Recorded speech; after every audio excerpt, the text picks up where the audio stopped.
Bible मुकद्दस के अंदर दो सब्बत होते थे। एक वीकली सब्बत जो हफ्ते का रोज होता,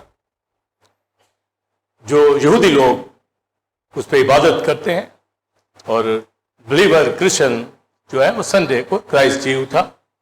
और एक स्पेशल सब्बत जो फेस्टिवल यहूदियों के थे, ईद फसा, ईद पेंटेकोस्त, ईद क़याम, उससे जो अगला दिन होता था वो स्पेशल सब्बत कहलाता था। उसमें भी सब्बत ही की तरह इबादत होती थी। तो लिहाजा जब हम संडे सर्विस में हों, जैसे आज इबादत कर रहे हैं, तो कोई सब्बत कहे तो आप स्पेशल सब्बत कह सकते हैं, वीकली सब्बत नहीं। आमीन। वैसे हम तो संडे सर्विस ही कहेंगे, पर 5 लोग सब्बत तो आप कहिए ये स्पेशल सब्बत है। तो स्पेशल सब्बत किसी भी दिन जो था आता था। आपका शुक्र हो आज के इस दिन के लिए, एक अपने माँ की, अपने बाप की इज्जत कर। तो दुनिया के अंदर फादर डे सेलिब्रेट किया जाता है। यकीनन एक दूसरे को जो फादर है उनका बड़ा मकाम है, मदर का भी बहुत मकाम है। बाइबल में तो पहले ही लिखा अपने बाप की, माँ की इज्जत कर। पर बास कलीसियाएं आज कोई भी डे होगा उस पर वो सरमन देना शुरू कर देते हैं उसी के ऊपर। आप जरूर सेलिब्रेट करें, एक दूसरे को विश करें, और सरमन आप होली स्पिरिट जो आपको देता है वो, ये तो यूएनओ के बनाए हुए दिन है। हमें तो हर रोज अपने बाप की, माँ की इज्जत करनी है और उनको शादमान रखना है। वही लोग खुदा के कलाम के अंदर रहते हैं।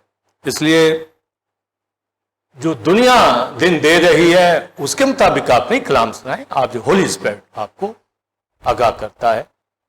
और इन दिनों फेसबुक के ऊपर जो मुख्तलिफ खादम तालीमात दे रहे हैं, जैसे ये पेंडेमिक पीरियड जा रहा है, तो ऐसी ऐसी तालीमात दे रहे हैं जिससे लोगों के अंदर मुख्तलिफ सोचें क्रिएट होती हैं। तो बहुत प्रॉब्लम होती, तकलीफ होती है जब उनको हम सुनते हैं। और जो हम चैनल पे तालीम दे रहे हैं, जर्सिंग टाइम के अंदर जो ट्रांसमिशन हमारे गए हैं, उसके अंदर आपको मालूम है कि ये स्पिरिचुअल थेरेपी के हवाले से मैंने डिटेल तालीम दी, और फिर जो क्रिएशन ग्रोन के हवाले से एक मुकम्मल तालीम थी कि पेंडेमिक के अंदर क्रिएशन के अंदर क्या तब्दीलियां आई हैं। ये सब चैनल पे मेरी सारी आप चीज़ें आपने सुनी भी हैं। और फिर डैनियल की प्रेयर के हवाला से कि उसने कहा खुदा कुछ कर, तो वो भी मैंने एक डिटेल जजमेंट रेस्टोरेशन के हवाला से, जजमेंट के हवाले से दी कि जजमेंट जब गुनाह होता है तो जजमेंट डेफिनेट होती है।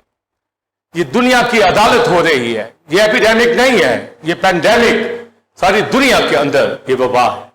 और इसराइल के अंदर एपिडेमिक उस पीरियड के अंदर उनके ऊपर आती, वो गुनाह में होते।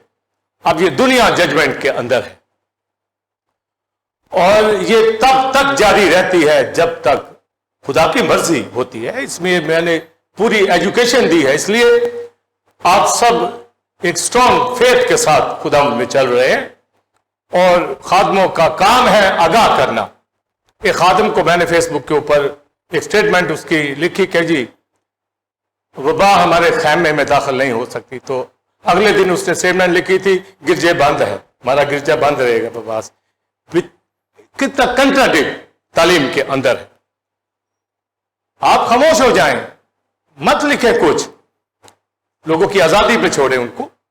जो बिलीवर है उनको मालूम है कि क्या करना है, किस तरह चलना है। और अगर इन दिनों के अंदर घबरा गए आगे तो इससे बड़ी बड़ी प्रॉब्लम आएंगी। मुकाशवा की किताब में लिखा कि एक टिड्डियों की बला आएगी जो एंटी क्राइस्ट के पीरियड के अंदर 5 माह तक वो अजियत देंगे। अगर उसका जो वो डंग लगेगा 5 मंथ तक पेन उसकी होगी, लोग मौत मांगेंगे, कोई वैक्सीन नहीं होगी उस वक्त, अभी भी नहीं है ना, उस पीरियड में भी नहीं होगी। तो बिलीवर को तो बचाएगा।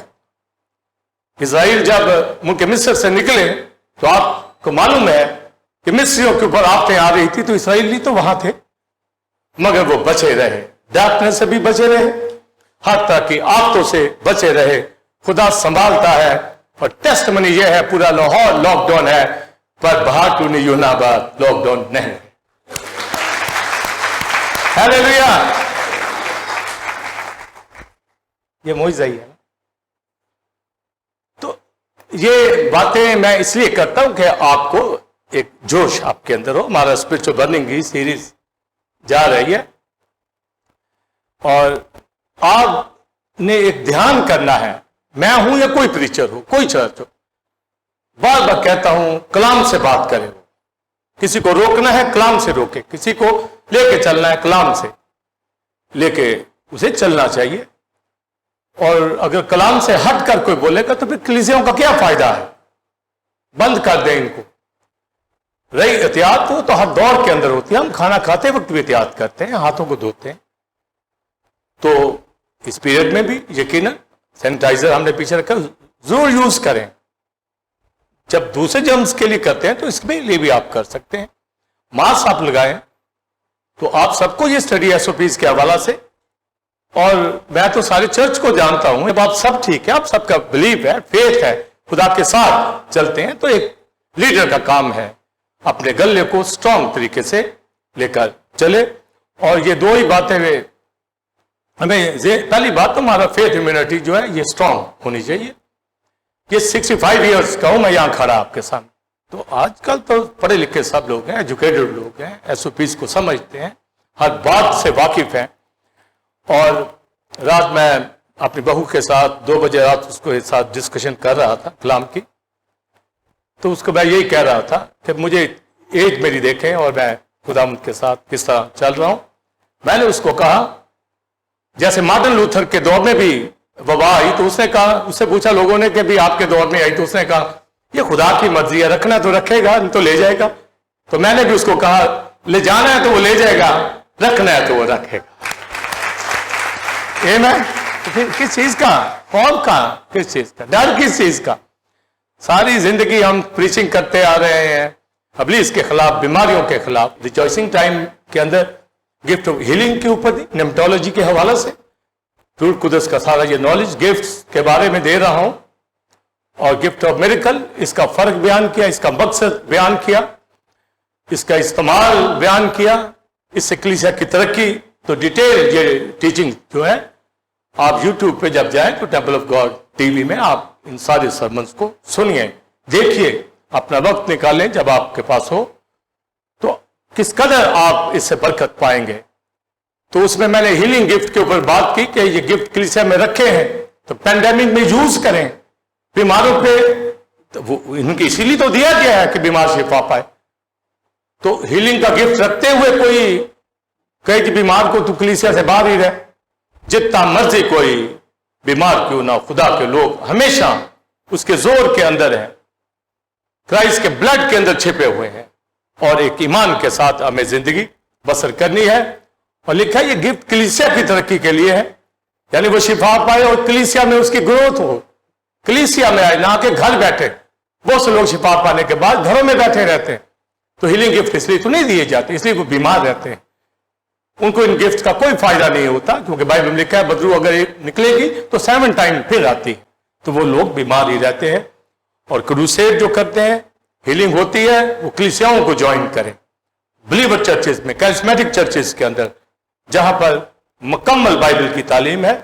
हमें खुदा की वर्शिप करनी है। और फिर मैंने कहा कि अगर गिफ्ट है कलीसिया में तो फिर कलीसिया में बीमारों की लाइन क्यों लगी होती है? क्यों पादी साहब 1000 दरखास्तें पकड़ के बैठा होता है? भी जब आप कलाम सुनाते हैं, हीलिंग दे रहे हैं, तो लाइनें कलीसिया में नहीं होनी चाहिए, क्रूसेड में हो। घरों में आप लोगों की हीलिंग के काम करें, यहां हो कम हो। सिनेगॉग के अंदर बीमार थे, वो शरीयत से दूर थे लोग, क्राइस्ट उनको शिफा देता। ये सिनेगॉग नहीं है, ये खुदा का बदन कलीसिया है, जहां यीशु ने अपने खून से धोया। हालेलुया। आइए खुदा का शुक्र करें, वेलकम करें होली स्पिरिट को।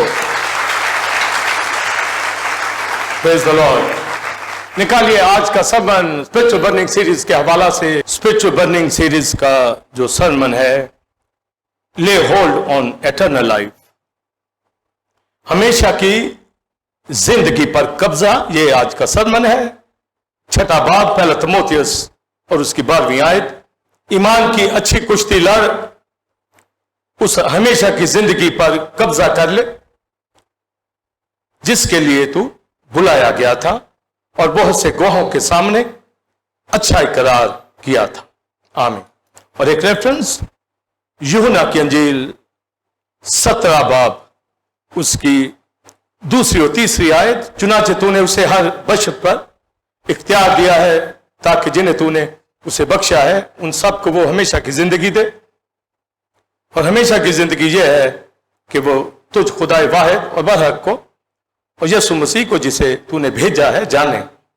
जो कलाम तूने मुझे करने को दिया है उसको तमाम करके मैंने जमीन पर तेरा जलाल जाहिर किया। अब आज का सरमन भी नहायत आम स्पिरिचुअल बर्निंग सीरीज का हमेशा की जिंदगी पर कब्जा कर, ले होल्ड ऑन एटर्नल लाइफ। आप हमेशा की बोलिए जिंदगी पर कब्जा। और जो मैंने इसके मीनिंग ग्रीक मीनिंग में जो आपको बताए हुए हैं स्पिरिचुअल बर्निंग के हवाला से, टू बॉयल जिसका मतलब है ये जोश रूहानी हमारे अंदर, रूमी 12वें बाब की 11वीं आयत के अंदर, कोशिश में सुस्ती ना करो, रूहानी जोश से भरे रहो, खुदावन की बोलिए खिदमत करो। Last sermon flames of fire के अंदर भी यही बताया कि हमें आग के शोले बनाया है, जोर दिया है, कुव्वत दिया है, ये जोश हमारे अंदर बना रहे ताकि अपनी कुव्वतों को हम हटाने वाले हों, बीमार शिफा पाएं, हमारे कलाम से लोग हील हों, कलाम से जोर पकड़े, क्योंकि हम फ्लेम्स ऑफ फायर हैं, उसके हाथ के अंदर हैं, जो जलाली रेज़रेक्टेड ग्लोरीफाइड क्राइस्ट है। इसलिए अपना मकाम जाने कि हमारी जिंदगी कहां पर है। और ये जोश पैंडेमिक में कम नहीं होना चाहिए। आपके चेहरों पे खुशी वैसे ही हो जैसे क्रिसमस पे होती है। जरा हंस के हंसिए, खुश हो। हालेलुया। ये नहीं कि अंदर से डरे डरे, ये आग थमे नहीं। लिखा है आग को ना बुझाओ, थस्सलुनीकियों के खत के अंदर इंग्लिश में रूह की आग को ना बुझाओ। जिस तरह मस्बा के ऊपर जो फायर थी, होली फायर जो हेमन से आती थी, वो जलती रहती थी। जब फिर जो बर्न ऑफरिंग पेश की जाती खुदा की हुजूरी में, फिर वही होली फायर, स्ट्रेंज फायर नहीं जलाई जाती थी। इसलिए जो लोग स्ट्रेंज फायर, ऊपरी आग जलाते हैं, वो जोश में नहीं आएंगे। इसलिए मस्बा पर हमारे अंदर ये फायर होली स्पिरिट की आग जलती रहे और कलाम के ईंधन से भड़कती रहे। ये मेरे अंदर आग लगी हुई है, आपके अंदर भी आग लगी हुई है। मैं जानता हूं कलीसिया को लिखा है रिफाकत रखने, रोटी तोड़ने, दुआ करने, तालीम पाने में मशगूल हमें रहना है। और जब हमेशा की जिंदगी की बात, तो पौलुस किसको कह रहा है? तीमुथियुस को, अपने शागिर्द को। इसका मतलब है उस्ताद, मास्टर, उसका जो सीनियर है, जो उसको गाइड कर रहा है, उसको उसी पे चलना है। तीमुथियुस आगे ये ना कहे जी मुझे पता है। आज के तीमुथियुस यही कर रहे हैं, हमें पता है जी, पता नहीं होता। और यही वजह है कलीसियाएं कमजोर है, कलीसियों में यूनिटी, कलीसियों में इत्तेहाद नहीं। कोई खादिम थोड़ा सा उसको नॉलेज आता है तो किसी गली के अंदर चर्च बना लेता है और लोगों को भी खराब करते हैं, खुद भी बर्बाद होते हैं। पूरा नॉलेज पूरी बाइबल के साथ ओडेन यहां किया जाए, जैसे पौलुस साउल को ओडेन किया गया, इतने नॉलेज वाले लोग थे। और यहां बगैर ऑर्डिनेशन, कॉन्सेक्रेशन के, बगैर अनॉइंटिंग के बिना पहचान हो, वर्ड ऑफ नॉलेज के बिना, बाइबल की तालीम का भी पता ना हो। तो तीमुथियुस उसका शागिर्द, उसको यही कहा, ईमान की बोलिए अच्छी कुश्ती लड़। वो कही मैं तो लड़ रहा हूं, अच्छी बात है लड़ रहा है, पर लीडर का काम है उसे गाइड करना जो वो खुद कर रहा है। इसका मतलब है जब उसको कह रहा है तो खुद भी उसके ऊपर अमल कर रहा है, तो कह रहा है। अभी उसकी जान जो वो शहादत की तरफ अभी नहीं गया, पर वो पहले से उसे कह रहा है कि अच्छी कुश्ती लड़। पर जब उसकी शहादत का वक्त आया तो उसे यही जुमला कहा, मैं अच्छी कुश्ती लड़ चुका। तो आप देखिए कि जिस चीज के ऊपर आप फोकस किए हुए हैं उसी पर कलीसिया को कह रहा है, उसी पर बिलीवर्स को, मुकद्दसों को, खादमों को खड़ा किया जा रहा है कि वो सक्सेसफुल हों, वो पीछे जो आ रहे हैं पौलुस की जगह लेंगे, वो उसी तरह फॉलो करें। और अगर वो पौलुस को फॉलो नहीं करेंगे तो फिर कैसे वो उस दौर के अंदर चलेंगे। पौलुस ने कहा तीमुथियुस के सिवा मेरा कोई हम ख्याल नहीं, यानी पौलुस ने ये बताया कि वो मेरी बातों को समझता है, अमल करता है। हमें भी आज 41 ईयर्स हो गए, मालूम पड़ जाता है कि कौन हमें फॉलो करता है, कौन नहीं करता, कौन दिखावे का करता है, कौन दिल से हमारे साथ भागता है, कौन खुदा की खिदमत में टीम के साथ चलता है। आप देखिए आजकल टिड्डियां किस तरह हमला कर रही हैं फसलों पे, तो बाइबल में लिखा उनका कोई लीड करने वाला नहीं होता। टिड्डियां जिनका कोई बादशाह नहीं, कोई लीड नहीं करता, परे बांध कर निकलती हैं, यूनिटी में निकलती हैं, तबाही मचा देती। तो कलीसिया के अंदर यूनिटी ना हो, खादमों के अंदर यूनिटी ना हो, वहां भी होगी तो परे बांध कर। यहां तो लीड करने वाला होली स्पिरिट, हमारा पैराक्लेटोस मौजूद है, जो हमारा काउंसलर है, हेल्पर है, हमें टीच करता है, लीड करता है, सिखाता है मसीह की बाबत। क्राइस्ट क्षमादान में फिरता है, बाप के दाहिने हाथ बैठा है, हम उसके नाइब होते हुए कलीसियाओं को लीड कर रहे हैं जान फशानी के साथ। तो फिर आप बताइए कैसे यूनिटी ना हो। पॉल इसके ऊपर बात करता रहा, जगानगत के ऊपर, यूनिटी के ऊपर। तो वो उन्होंने फॉलो किया, ईमान की अच्छी कुश्ती लड़, और आगे बोलिए हमेशा की जिंदगी के ऊपर कब्जा कर ले। ये टारगेट शहीद होने से पहले दे रहे हैं। मैंने बाइबल के तो सारे सूरमाओं को मैं समझता हूं, जानता हूं, इसके अलावा भी दुनिया में जो वर्ल्ड फेम के लीडर्स होते हैं उनको भी मैं पढ़ता हूं, और जो बाइबल सुनाने वाले अजीम लोग हैं दुनिया के अंदर, चाहे वो पास्टर हैं, अपोस्टल हैं, उनको स्टडी करता हूं। उन्होंने क्या हासिल अपनी जिंदगी में दिया है, क्या कह रहे हैं। तो अगर उन्होंने 40 साल खिदमत की है, 20 साल, 30 साल, तो उनके लास्ट जुमले वो क्या कह रहे हैं, उनको पकड़ ले। तो ये शहादत से पहले कह रहा है ईमान की अच्छी कुश्ती लड़ और हमेशा की जिंदगी पर बोलिए कब्जा कर ले। तो कलीसियाओं में बेशुमार डॉक्ट्रिन्स थी, पर जो मैं आज स्पिरिचुअल बर्निंग में ये उसके जुमले बयान कर रहा हूं नहायत अहम। तो जब कोई कब्जा किसी चीज के ऊपर करता है तो काबिज हो जाता है, उसको मालूम होता है, यानी ये उसकी मलकियत है, उसको पता होता है ये मेरी मलकियत है, उसमें वो शादमान होता है। अगर किसी चीज को उसने मलकियत बनाना है तो उसके लिए उसको स्ट्रगल करनी पड़ती है, चाहे घर बार हो, चाहे आपका बिजनेस हो, आपकी औलाद, हस्बैंड वाइफ आपकी मलकियत है, एक दूसरे पेरेंट्स हैं, बच्चे हैं।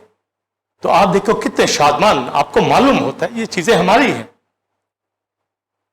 तो आप उनके ऊपर काबिज होते हैं, कोई और क्लेम नहीं कर सकता।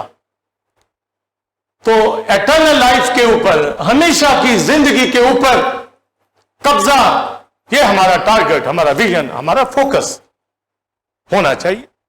और जिनका है तो वो घबरा जाए इस पीरियड के अंदर, वो ये कहें कि पता नहीं क्या बनेगा हमारा, मर ही ना जाए। वो क्यों कहेंगे?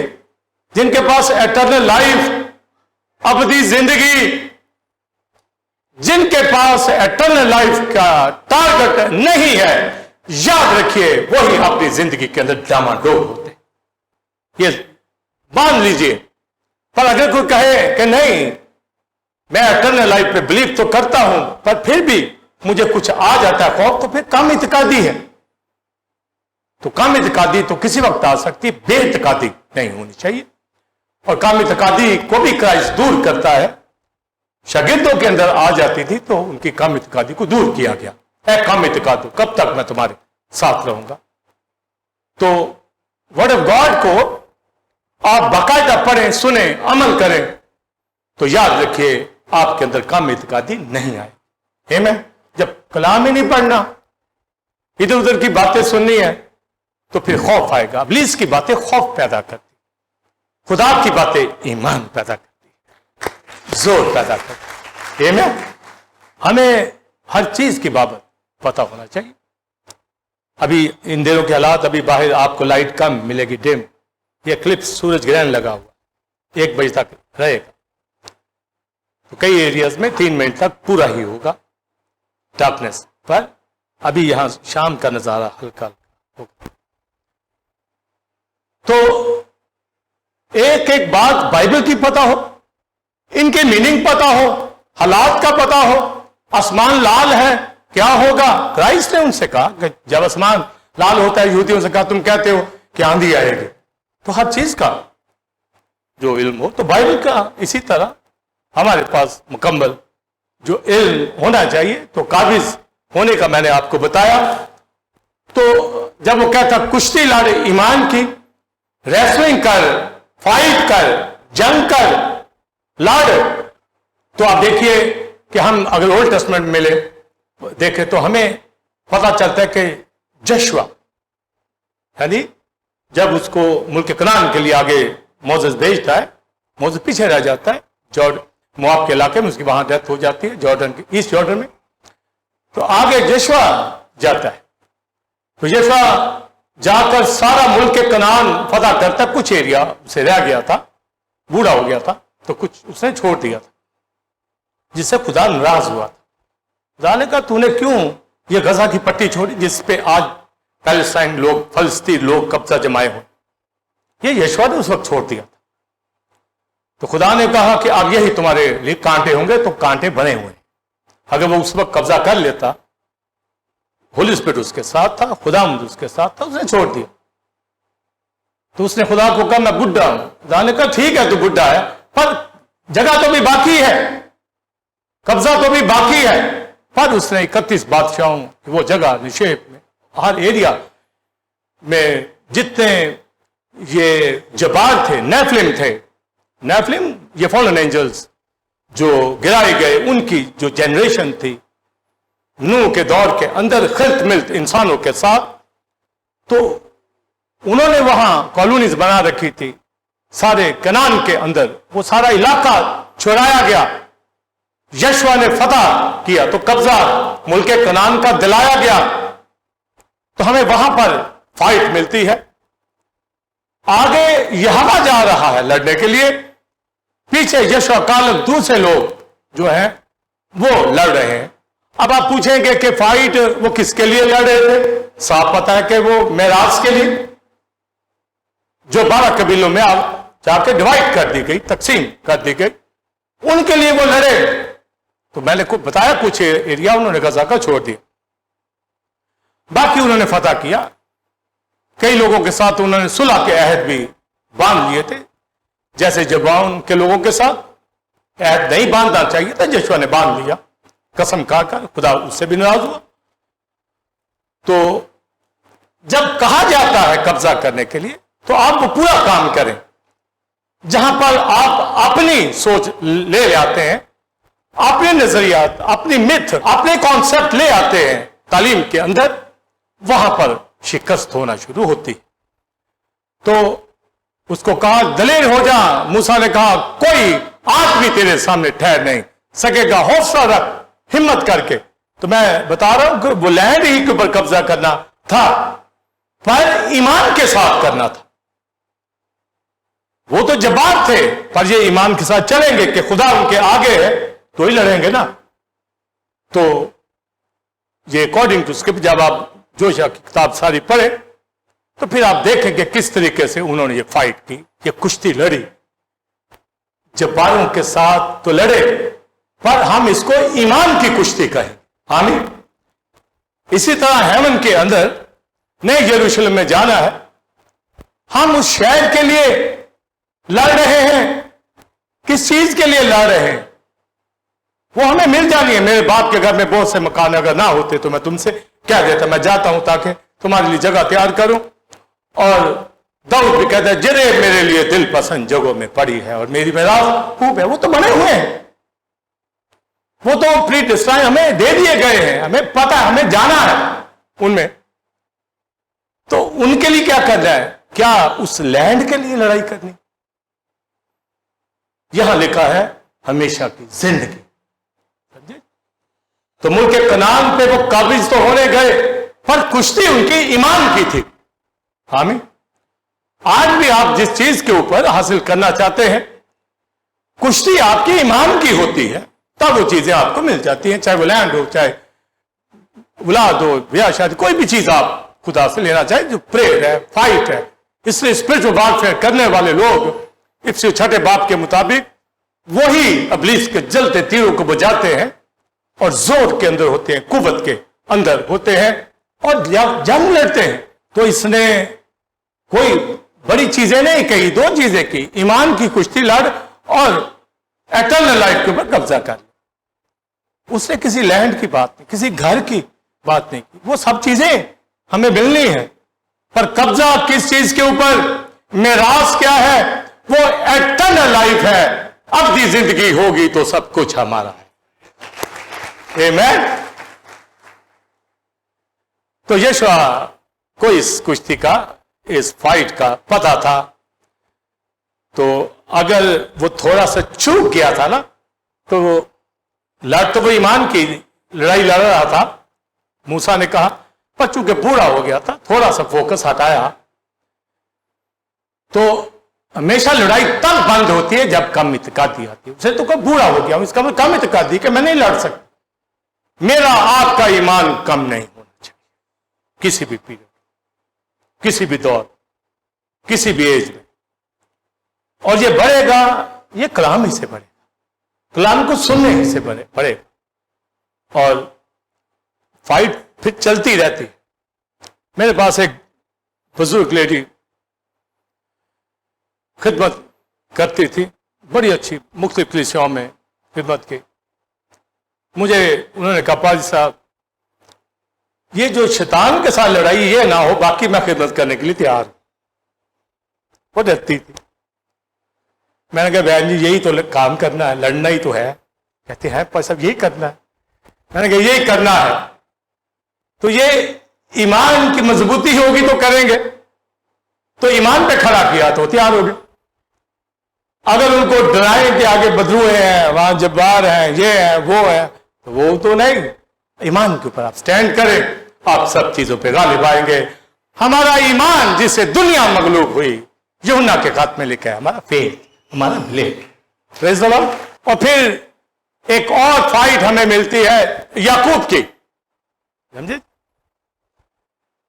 याकूब की फाइट जो रेसलिंग उसने की, उसने खुदा के फरिश्ता के साथ, यानी यहोवा के साथ। अब हम खुदा भी कहते हैं, यहोवा भी कहते हैं, खुदा उनका फरिश्ता भी कहते हैं।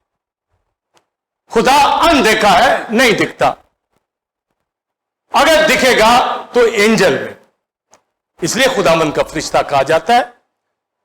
यानी यहोवा फरिश्ते के अंदर होकर अपीयर होता है, उसकी मैनिफेस्टेशन। जैसे अब्राहम को दिखाई दिए तो फरिश्ते, खुदा का बेटा तजस्सुम में इंसानी बदन, और होली स्पिरिट डव में कबूतर, समझे? तो ये सारी मखलूक का इस्तेमाल किया गया है। तो जब खुदामंद का फरिश्ता कहा जाता है तो यहोवा ही मुराद इससे ली जाती है। तो अपने मामू लाबन के घर से बरकतें लेकर आ रहा था, वापस जा रहा था। डर था, अंदर खौफ था इसौ का, अपने भाई का, कि वो मार ना दे। उसने एक मेथड अपनाया कि मैं अपने सारे बच्चों को आगे भेज देता हूं नदी पार, एंड में मैं रह जाता हूं। अगर इसौ ने मारा तो उन लोगों को कुछ होगा और मैं एंड में रह जाऊंगा, बच जाऊंगा। बचना वो ये नहीं चाहता था कि काम इत्कादी है, बचना चाहता था। खुदा ने अब्राहम से, इसहाक से वादा किया है, मुझसे वादे कर रखे हैं, इसलिए मुझे अपने आप को बचाना है, ईमान में रहना है। पर उसने एक स्ट्रेटजी अपनाई कि मैं देखता हूं वो किस तरह का रद्द अमल देता है। तो यही वजह थी कि राखल के जब बेन्यामीन पैदा हुआ तो राखल की डेथ होगी। वो बार बार सजदा करती थी सौ को, तो उस हालत के अंदर प्रेग्नेंट थी, एक सफर के अंदर थी, तो उसको मुश्किल उठानी पड़ी। तो ये नुकसान भी हुए। मगर नदी के जब पार था रात का पहर था, डर रहा था कि आ ना जाए। यह हवा ने, खुदावंद के फरिश्ते ने आप पकड़ा तो डर गया कि यह तो पकड़ा गया। तो खुदावंद ने भी इसलिए पकड़ा था कि इसका मैं खौफ दूर करूं, ये रत्ती पारे, ये इन्होंने तो काम करने हैं। जब उसको मालूम हो गया ये यहोवा है, खुदावंद का फरिश्ता है, फिर ये छोड़ता नहीं था। तो लिखा है कुश्ती लड़ा। कुश्ती का अब ये मतलब नहीं है कि वो फरिश्ते को नीचे गिराना चाहता था पलटासा मार के, ये नहीं, वो गिर सकता है, खुदा गिर सकता है। होशिया की किताब में लिखा है उसने अपने भाई से वो बरकत ली, उसको लूटा, मगर वो भी जायज था क्योंकि प्रोफेसी उसके मुतालिक पहले से हो चुकी थी, अभी वो पैदा भी नहीं हुआ था। और अब लिखा है जवानी की हालत में अब वो खुदावंद के फरिश्ता से लड़ा, उसको छोड़ता नहीं था, कहता मुझे बरकत दे, बरकत के ऊपर कब्जा हासिल करना चाहता। और फिर खुदावंद के फरिश्ता ने कहा, बरकत देने लगा, बता तेरा नाम क्या? उसने कहा याकूब। उसने कहा अब से तेरा नाम इस्राएल होगा। ये ब्लेसिंग उसको दे दी। क्या है, जो ही बरकत मिल गई तो खुदावंद डिसअपीयर हो गया क्योंकि सूरज निकल आया था, समझे? तो ये बरकत के ऊपर वो कब्जा करता। 20 साल मामू लाबन के घर में सख्त स्ट्रगल की, मेहनत की, खुदावंद में होके की। लिखा नींद उसकी आंखों से दूर रहती थी। हमेशा बिलीवर्स से जो बिजनेसमैन है, जॉब करते हैं, हमेशा कहता हूं कभी गुर्बत हमारे घरों में नहीं होनी चाहिए। 20 साल जद्दोजहद की डे नाइट याकूब ने, खुदावंद ने रिच कर दिया, ब्लेस कर दिया। जहां हाथ पे हाथ रखते हैं, तालीम भी नहीं हासिल करनी और काम भी नहीं करना, तो कैसे बरकत कैसे मिले? मेहनत, स्ट्रगल, मगर खुदावंद में जहां पांव रखते थे वहां पर बरकत आ जाती थी। खुदा उनके साथ होता था। तो याकूब को खुदा ने बड़ी बरकत दी, मगर और बरकत मांगना चाहता है। अब चाहता है कि खुदा कोई ऐसी बरकत दे। उसने कहा तेरा नाम इस्राएल, तो खुदा का प्रिंस, शहजादा होगा। और ये इस्राएल जो आज नक्शे के ऊपर, ये याकूब के खिताब से, लकब से उनका नाम है। मैं और मैं, आप इसराइली नहीं है पर हकीकी इसराइली है। टू इज़राइलाइट हम हैं, हकीकी इसराइली, खुदा के बेटे यीशु के खून से। हम ब्लड वाले यहूदी नहीं, हम यीशु पर ईमान लाने वाले हकीकी इसराइली, खुदा के लिए पालित बेटे बेटे हैं। तो ये कब्जा किया है उसने ईमान के साथ, तो ये हमें उसकी फाइट मिलती है। और फिर लिखा बाइबल मुकद्दस के अंदर, लोग आए क्राइस्ट के पास आकर कहने लगे, ये सदूकी फिरका, फरीसी फिरका जो था, ये खुदा की जात पर ईमान रखता आलम लोग थे फरीसियों के अंदर, पर सदूकी जो थे ये रेजरेक्शन पे बिलीव नहीं करते थे। तो क्राइस्ट को आके फंसाना चाहते थे क्वेश्चन कि बता, एक शख्स की शादी हुई 7 टाइम, तो वो औरत आसमान पे किसकी बीवी होगी? तो क्राइस्ट ने कहा वहां सब फरिश्तों की मानंद होंगे, वहां कोई ब्याह शादी नहीं। यानी एक्चुअली अटैक वो शादी की बात नहीं कर रहे थे, वो कह रहे थे कि रेजरेक्शन नहीं है, नहीं तो वहां तो फटा मच जाएगा। तो क्राइस्ट ने पहले कहा वहां शादी नहीं भाई। दूसरा जवाब दिया, क्योंकि वो अब्राहम, इसहाक, याकूब के ऊपर भी बिलीव करते थे। तो खुदावंद यीशु ने कहा कि खुदा अब्राहम का खुदा, इसहाक का खुदा, याकूब का खुदा, वो जिंदों का खुदा है, मुर्दों का नहीं। इसका मतलब वो रेजरेक्शन पे वो बिलीव करते, तो जिंदा है। आमीन। उनके मुंह सदूकियों के जो थे लटक गए कि अब्राहम वो भी जिंदा। तो अब इसमें मैं कहना क्या चाह रहा हूं कि जब इस्राएल का खिताब मिला, आप पैदाइश की किताब में पढ़ें, ये याकूब से खिताब पीछे भी गया, आगे भी गया। यानी याकूब से खिताब अब्राहम के ऊपर भी गया, इसहाक के ऊपर भी गया, और आगे भी नस्ल के ऊपर गया। अब्राहम भी उसी खिताब से कहलाया और इसहाक भी। तो ये ब्लेसिंग आगे भी पीछे दोनों तरफ गई। यानी इस्राएल का खिताब लेने का मकसद कि वो खुदा पर ईमान लाया हुआ था तो बरकत मांगी। ये जिंदा लोग होते हैं, तो गोया इस्राएल का खिताब उसको एटर्नल लाइफ का, जो है गिफ्ट मिला वो जिंदों का खुदा है, जिंदों का वो बिलीव। तो कब्जा उन्होंने किया। तो ये ईमान की कुश्ती वो भी लड़ा और खुदा से ये उसने बरकत को हासिल किया।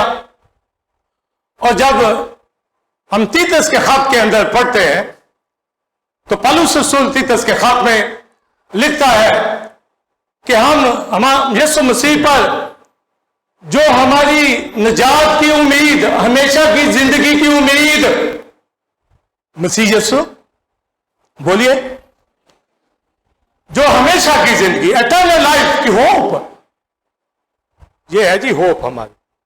जैसे दुनिया में किस चीज के ऊपर उम्मीद हम लगा देते हैं ना कोई चीज, हमारी होप एटर्नल लाइफ है, अबदी निजात, ये हमारी होप है। मसीह यीशु जो हमारी हमेशा की जिंदगी की, बोलिए, उम्मीद, जो अज़ल से हमारे लिए वादा उसने कर रखा है, आगे लिखा अज़ल से उस उम्मीद के लिए, और आगे लिखा है खुदा का झूठ बोलना नामुमकिन, वो सच कहता है हम एटर्नल लाइफ में जाएंगे।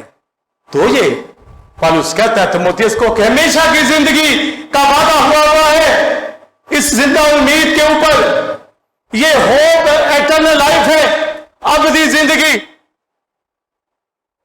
पर यहां तो आप देखिए कि जो यहां लाइफ इंसान को मिलती है 60 साल, 70 साल, 80 साल, ज्यादा से ज्यादा 85 साल, इसी में फोकस है ना उसका कि ये किसी तरह उसको मिल जाए, बस यही। इस पे फोकस करने को नहीं कहा गया, याद रखिए। जिसको लोग बचाने की कोशिश कर रहे हैं, भाई किसी भी एज में चले जाएं, टारगेट इस पे नहीं, टारगेट हमेशा की जिंदगी। तो आज कोविड-19 में उम्र का धचका लगा हुआ, मर ही ना जाओ। भी मर जाएगा तो आसमान की बादशाही में जाएगा, जहन्नम में तो नहीं जाएगा। हाँ, अगर सोचा जहन्नम में जाएगा तो तौबा कर ले। हमेशा की जिंदगी का टारगेट, फोकस। वो क्यों यहां नहीं रहना चाहते थे? वो भी तो लोग थे। अब्राहम जहां वो खैमों में क्यों नहीं रहना चाहते? वो कहते हम पायदार शहर में जाना चाहते, हम एटर्नल लाइफ के अंदर रहना चाहते हैं। यहां कहते हैं नहीं, हमें घर में रहना है, तड़ के रहना। ये चीजें नहीं है। हमें बचाएगा इबादत के लिए, वर्शिप के लिए। अगर करनी है तो बचोगे, नहीं करनी तो दुनियादारी लोगों की तरह है, वो काबू में है तो कोई भी आ सकता है। ईमानदार अगर काबू आए, बचा लेगा उसको, और वो ज्यादा से ज्यादा हो जाएंगे, तजर्बा देगा कि ठीक इबादत करनी। खादिम को रखेगा इसलिए कि खिदमत करे, खिदमत नहीं करनी तो कहेगा वापस आ जा, ऊपर आ जा। वो कहेगा जी कोरोना में मर गया तो कोई बात नहीं, मर गया तो भाई ऊपर गया, रहना था तो खिदमत करता। तो ये बातें बाइबल की हमें पता होनी चाहिए। इस दुनिया की जिंदगी के ऊपर हमारा निगाह ना हो।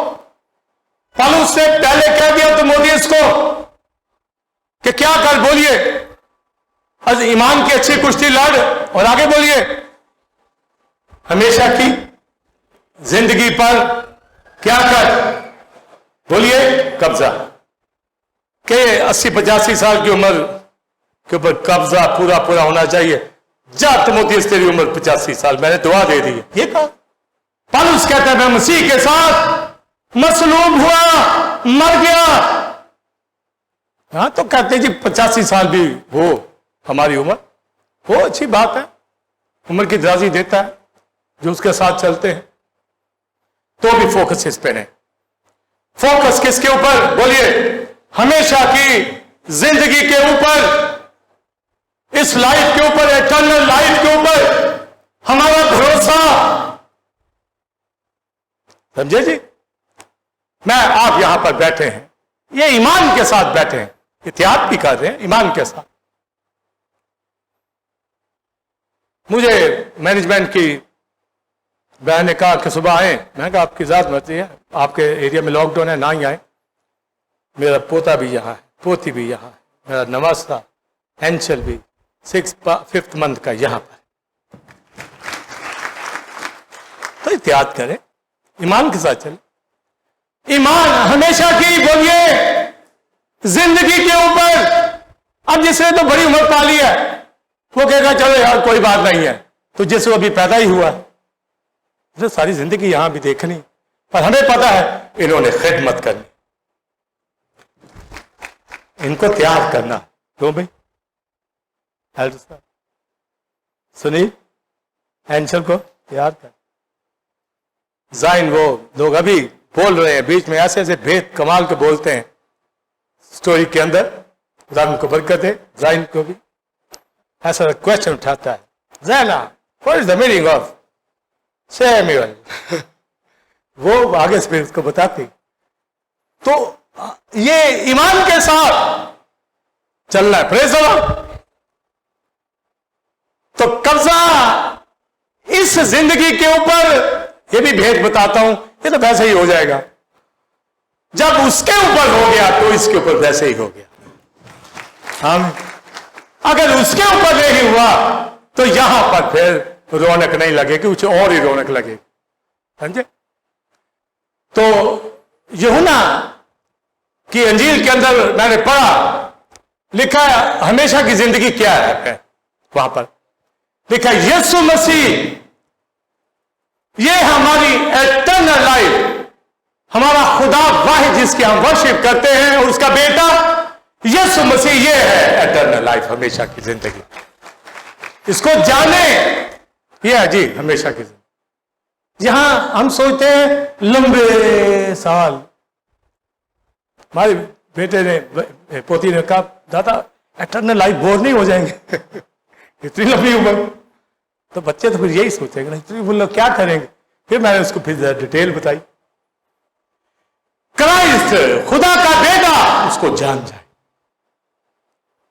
ये मेरास है, ये एटर्नल लाइफ है। वो आपके पास है तो एटर्नल लाइफ अभी भी हमारे पास अपनी जिंदगी है और अपनी जिंदगी के हम वारिस भी होंगे। इसलिए कहता है कब्जा कर, कब्जे में रख, यीशु के साथ चल। और यही मरियम माता से कहा जो मुझ पर ईमान लाता है, बोलिए गो वो मर जाए तो भी जिंदा। तो एटर्नल लाइफ तो है मेरे पास, 80-85 साल वाली रोया नहीं, मेरे पास अपनी लाइफ है जिसमें जितने भी साल मुझे मिल जाए, मुझे अपना दौर, अपनी खिदमत पूरी करनी है। वो जहां भी मुझे ले, जिस एज तक ले जाए, मुझे तो आगे फोकस करना है कि उसके ऊपर मुझे कब्जा करना है। तो कब्जे के लिए होना क्या है? ईमान की कुश्ती। इस पीरियड के अंदर अपना ईमान दिखाऊं, लड़ूं, फाइट करूं पुलिस के साथ। ये मैं यहां ठूस होके बैठ जाऊं तो कहे जी ये ईमानदार खादम है, ईमानदार कलीसिया। तो जो मुझ पर ईमान लाता, बोलिए अच्छा, जिंदगी तो हमारे पास है, एटर्नल लाइफ रखता हूं, पर कब्जा भी बाकी है। क्योंकि कोई एटर्नल लाइफ वाला अगर बैकस्लाइडर हो जाए तो गई जिंदगी उसके अंदर से। इसलिए हमेशा की जिंदगी के ऊपर ईमान की कुश्ती से लड़ना है। और ये हो मसीह की है, जो क्राइस्ट को जान गया। ज़बूर 91 में बोलिए, चूंकि तूने मेरा नाम, बोलिए पहचान, तूने मेरा नाम जाना, इसलिए मैं तुझे सरफराज करूंगा उम्र की तरह से। ये है उम्र की तरह से, एटर्नल लाइफ उम्र की दराजी है। तो यहां भी उम्र की दराजी देगा, क्योंकि आपने वर्शिप करनी है और उसकी खिदमत करनी है। मैं तो ईमान की अच्छी कुश्ती लड़ और हमेशा की जिंदगी के ऊपर बोलिए कब्जा करना।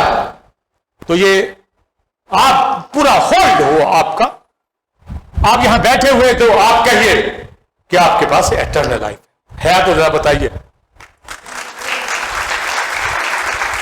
यही चाहिए भाई, ये यीशु को जानना है, यीशु को पहचानना है और इसी में कायम रहना है। और पौलुस रसूल ने कहा मैं अच्छी कुश्ती ईमान की लड़ चुका, यानी इसका मतलब जब वो कहता लड़ चुका तो इसका मतलब मैं काबिज हो गया, एटर्नल लाइफ मुझे मिल गई है, वो ताज मुझे मिलेगा जिंदगी का, ना सिर्फ मुझे बल्कि उन सबको भी। तो आप शादमान हो जाए कि हमेशा की जिंदगी आपके पास है। पौलुस कहता है तीमुथियुस को, तो पतरस क्या कहता है, मेरे इंतकाल का वक्त आ गया, खुशी से। अब यहां पर कोई कहे मेरे इंतकाल का वक्त आ गया तो क्या कहेंगे, बोलिए? वो तो रोना शुरू हो जाएगी ना, मां ये मरने लगा, यही है ना, रो पड़ेगा। बीवी के सामने हस्बैंड का है मेरे इंतकाल का वक्त आ गया, मुझे मां नजर आ रही है, अब्बा जी नजर आ रहे हैं, ऐमी कह दे। आता होता नहीं है ना, ही ये होता है, ये बाइबल की तालीम। मेरे इंतकाल का वक्त यानी एटर्नल लाइफ मेरे पास है, यीशु मेरे पास है। और आखिरी बात करना चाहूंगा, स्तिफनस को संसार का रहे, जिस्मानी तौर पर जिंदगी खो रहा था, मगर अपनी जिंदगी के ऊपर कब्जा था। हालेलुया! ये जोश हमारे अंदर बना रहे कि एटर्नल लाइफ हमारे पास है, इसलिए कोशिश में सुस्ती ना करो, रूहानी जोश से भरे रहो, खुदावंद की खिदमत करो।